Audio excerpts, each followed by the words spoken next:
Hello प्यारे बच्चों, आपका स्वागत है ओशम मैथ्स क्लास के अंदर। मैंने एक सीरीज स्टार्ट कर रखी है। उस सीरीज के अंदर जितने भी इम्पोर्टेंट कॉन्सेप्ट है मैथ के, उनको अपन वन बाय वन करके डिस्कस कर रहे हैं। तो हम आज जो कॉन्सेप्ट डिस्कस करेंगे वो डिस्कस करेंगे कि जो दो चर का जो रेखिक समीकरण होता है, उनसे हम उन चरों का मान कैसे निकालेंगे। उन चरों का मान निकालने की तीन विधियां होती हैं।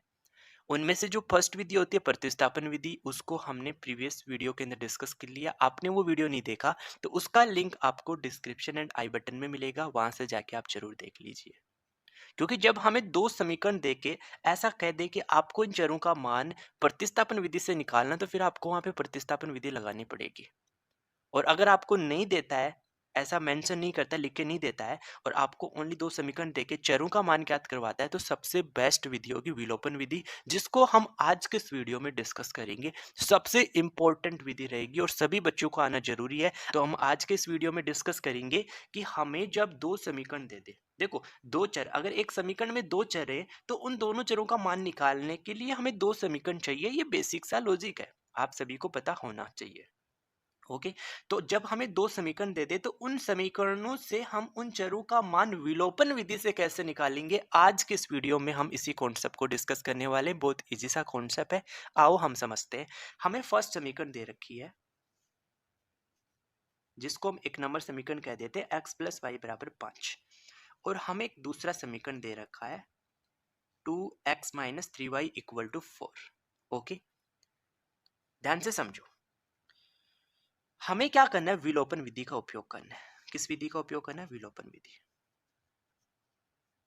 अब आपको नाम से ही पता चल रहा होगा कि हमें किसी एक चर का यहाँ पे विलोपन करना होगा। हमें एक चर का यहाँ पे विलोपन करना है, एक चर बचेगा, उस चर का मान निकाल लेंगे और फिर किसी भी एक समीकरण में रख देंगे, तो हमें उस दूसरे चर का मान मिल जाएगा। बस इतना सा कॉन्सेप्ट है। अब इसको हम बनाएंगे कैसे, आओ समझो। देखो, मैं x का विलोपन कर देता हूँ या फिर y का विलोपन कर लेते हैं। तो देखो, यहाँ x का ये गुना में लिखा ना, ये गुणांक होता है। तो यहाँ पे x का गुणांक कितना है? 2। यहाँ पे y का गुणांक कितना है? 3 है। तो हम यहाँ पे y का विलोपन कर देते हैं, क्योंकि y के साइन अलग अलग है। तो जिसके साइन अलग अलग होते हैं ना, उनका विलोपन करना आसान होता है। तो यहाँ y के साथ गुना में कितना? 3 है।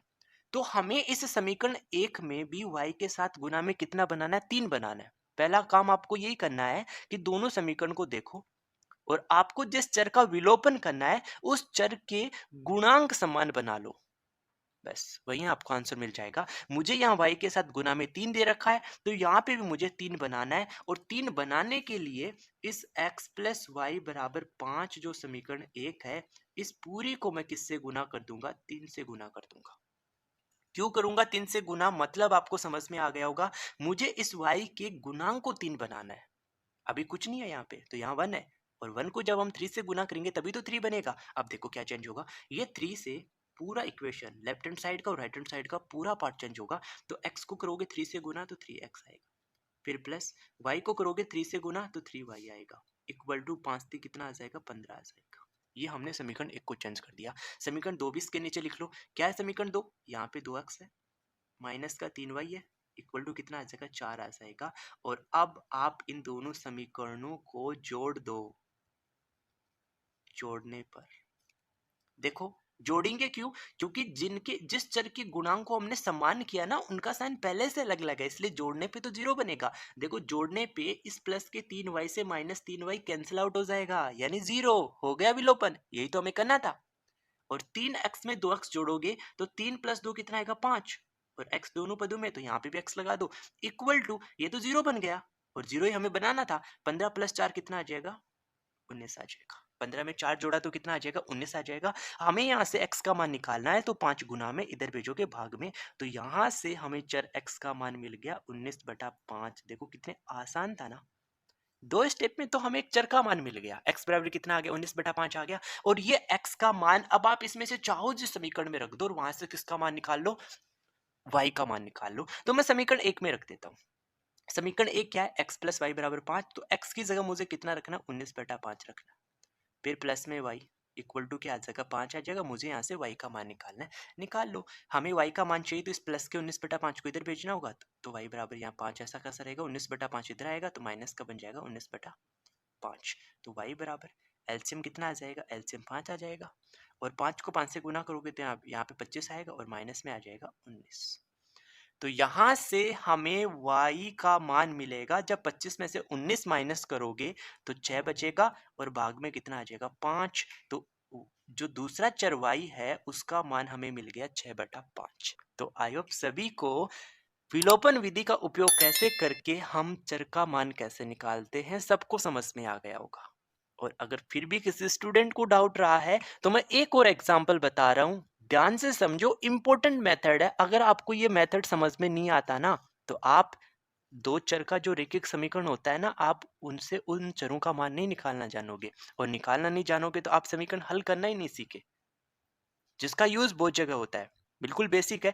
एक बार और समझो, एक नया एग्जांपल के साथ अपन और सीखते हैं। देखो 2 नंबर एग्जांपल में समीकरण एक क्या दे रखा है, 3s माइनस 5t बराबर 4।